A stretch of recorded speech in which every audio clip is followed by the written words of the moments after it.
तो चलिए शुरू करते हैं। The topic is object oriented programming, famously known as OOP. ठीक है, इसके अंदर होता ये है कि ये it's a programming style actually, right. इसके अंदर होता ये है बच्चे कि आप मैप करते हैं रियल वर्ल्ड सिनेरियोज को, ठीक है। और हम क्या करते हैं, इसके अंदर ऑब्जेक्ट्स क्रिएट करते हैं, ठीक है। दो चीजें हम क्या करते हैं, मैप करते हैं रियल वर्ल्ड सिनेरियोज को। अब इसका मतलब क्या है, ये आगे जाके भी कोड आपके सामने लिखूंगा तो आपको क्लियर हो जाएगा, ठीक है।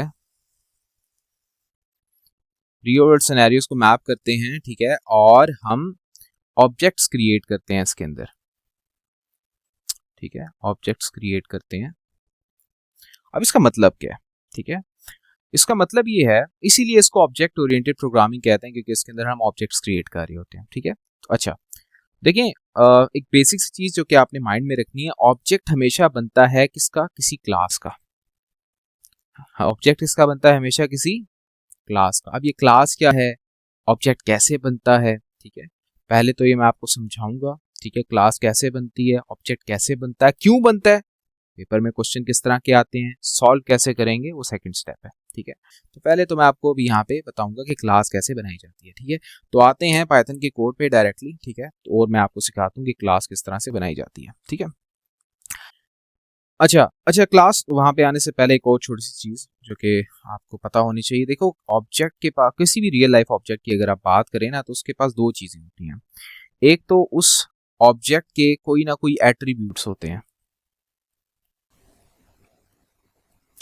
ठीक है, और दूसरा उसके कोई ना कोई बच्चे क्या होते हैं, मेथड्स। मेथड्स यानी कि फंक्शंस एंड प्रोसीजर्स।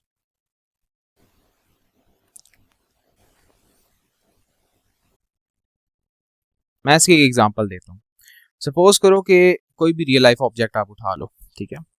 हम चूंकि कंप्यूटर साइंस के स्टूडेंट्स हैं, तो हम कंप्यूटर साइंस की टर्म में बात करें अगर, तो आप एक फेसबुक के यूजर हो, ठीक है। तो आपके कुछ एट्रीब्यूट्स होंगे एज अ यूजर। क्या क्या एट्रीब्यूट्स, आपका कोई नाम होगा, कोई ईमेल एड्रेस होगा, कोई पासवर्ड होगा, राइट। ऐसे ही है, कोई एड्रेस होगा एंड सो ऑन, ठीक है। तो ये सारे के सारे आपके क्या हैं, एट्रीब्यूट्स हैं। आपके फंक्शंस क्या क्या हैं, आप लॉग इन कर सकते हैं, आप लॉग आउट कर सकते हैं, आप फ्रेंड रिक्वेस्ट सेंड कर सकते हैं, आप फ्रेंड रिक्वेस्ट एक्सेप्ट कर सकते हैं, ठीक है। You can do a lot of things, right. जो आप कर सकते हैं वो आपके फंक्शंस हैं, ठीक है। और कुछ चीजें आपके एट्रीब्यूट्स हैं। तो कोई भी अगर आप ऑब्जेक्ट उठाएंगे रियल लाइफ में, उसके कोई ना कोई क्या होंगे, एट्रीब्यूट्स होंगे, और कोई ना कोई उसके मेथड्स होंगे, ठीक है। अब इसको एक्चुअल में देखते हैं कि कैसे आप पाइथन में इसको बनाते हैं, ठीक है। ये लिख लें पहले आप।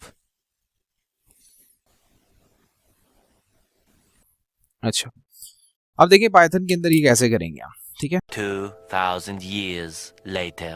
अब देखिए पाइथन में इस तरह से करेंगे कि सपोज करें आपने एक क्लास क्रिएट करनी है। मैं आपके सामने एक कोड लिखूंगा जो कि पहले मैं लिख ही दूंगा, आपको लिखने के बाद ही समझाऊंगा, ठीक है। Okay. सपोज करें मैं एक क्लास क्रिएट करता हूँ, ठीक है। उस क्लास का नाम है स्टूडेंट, ठीक है जी। और स्टूडेंट का कोई नाम मैं यहाँ पे सजेस्ट कर देता हूँ, नाम है इसका सपोज करें हेनरी, ठीक है। और इसकी कोई एज है, ठीक है जी। क्या एज बता दें इसकी, सपोज करें 20 है इसकी एज, ठीक है।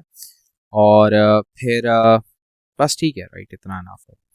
ये एक मैंने स्टूडेंट बना दिया, ठीक है। अभी मैंने इसके कोई फंक्शंस वगैरह नहीं बनाए, कुछ एट्रीब्यूट से सेट किए कि यार ये स्टूडेंट है, इसका कोई नाम है और इसकी कोई एज है। अब जैसे मैंने आपको बताया था कि आपके पास जो ऑब्जेक्ट्स होते हैं वो क्लास के बनते हैं, ऐसे ही है ना। कोई भी क्लास होगी उसके ऑब्जेक्ट क्रिएट होते हैं। तो मैं यहाँ पे एक ऑब्जेक्ट क्रिएट कर देता हूँ st के नाम से, और मैं लिखता हूँ st equals to student, right. तो ऑब्जेक्ट कैसे बनाया जाता है, ऑब्जेक्ट का नाम आप लिखते हैं, फिर इक्वल टू का साइन लगाते हैं, और फिर उसके बाद आप क्लास का नाम लिखते हैं, और फिर उसके बाद ये पैरेंथेसिस, ठीक है। ये बातें भी आपको बड़ी अजीब लग रही होंगी, ठीक है, लेकिन जब आप पास पेपर के क्वेश्चन करेंगे ना, तब आपको क्लियर होगा कि भाई सवाल किस तरह से आता है, आंसर कैसे करना है। अभी आप सिर्फ बेसिक चीजें सीखें, ठीक है। क्लास कैसे बनती है, ऑब्जेक्ट कैसे बनता है एंड सो ऑन, ठीक है। तो ये हमने एक ऑब्जेक्ट बना लिया, ठीक है। ये हमने क्या बना दिया, एक ऑब्जेक्ट बना दिया, ठीक है। अच्छा, अब अगर मैं कहता हूं प्रिंट करो st.name, ठीक है, st.name, तो यानी कि देखें st किसे रेफर कर रहा है, इस क्लास को ना, तो st.name लिखूंगा तो क्या होगा, क्या मिलेगा मुझे मुझसे? हेनरी मिल जाएगा ना, ठीक है। यानी मैं अगर इसको रन करता हूं तो मेरे पास आउटपुट में हेनरी आ रहा है। अच्छा, अगर मैं लिखता हूं प्रिंट st.age तो मेरे पास रन करूंगा तो क्या आएगा? 20 आ जाएगा। ऐसा है कि नहीं है? ओके, अब मैं इसको नेक्स्ट स्टेप पे लेके जाता हूं, ठीक है। पहले आप ये लिख लें, फिर इसको नेक्स्ट स्टेप पे लेके चलेंगे। लाइंस, ये ऑब्जेक्ट बनाया है, ये हमने ऑब्जेक्ट बनाया है, ठीक है। हाँ, ये लाजमी है। To access anything from the class आपको ऑब्जेक्ट बनाना पड़ता है, यानी कि क्लास के एट्रीब्यूट्स को मैंने एक्सेस करना है ना, ठीक है। तो मुझे क्या करना पड़ेगा? ऑब्जेक्ट बनाना पड़ेगा। फिर ऑब्जेक्ट का नाम लिखेंगे, डॉट लिखेंगे ना जब आप, तो क्लास की हर चीज एक्सेस कर सकते हैं आप। डॉट के बाद आप एट्रीब्यूट का नाम लिख दें या मेथड का नाम लिख दें, तो यू कैन एक्सेस दैट। तो बच्चे, फिर मिलते हैं ड्रैगन बॉल जी के नेक्स्ट एपिसोड में। तब तक के लिए अपना ख्याल रखिएगा। अल्लाह हाफिज। अब तुम लोग गलती से अगर नए हो तो सब्सक्राइब करो, वो जो लाल वाला बटन है उस पर अपने जीजा जी फेंक के मारो या फूफा जी, मुझे नहीं पता, बस क्लिक हो जाना चाहिए।